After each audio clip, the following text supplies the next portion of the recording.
Hey guys, welcome back to our channel. In this step-by-step tutorial video, we're going to show you how you can add outlines to your text in Photopea.com, even as a complete beginner, guys, and without having any photo or image editing skills whatsoever. It is super intuitive and all you need is some clicks. So with that in mind, drop a like and let us get started. So as you can see, we're in Photopea.com.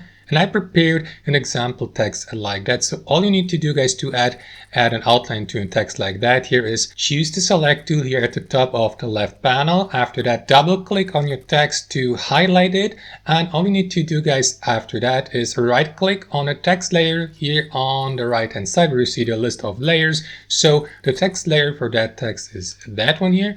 And what you want to do after that is select blending options from that drop down menu. This is going to open up that window here for you called layer styles. Now from these blending options listed to the left, you will need to click or to select the stroke effect just like that, and that is going to apply an outline. However, guys, if the outline has the same color as the font or text, we will not see the effect of it. So what I would recommend to do is, for example, if you have, for instance, a text like that with a black color, I would recommend choosing a different color for the outline here. To do that, click on that text or color box here, and select a different color. So let me go with red, for instance.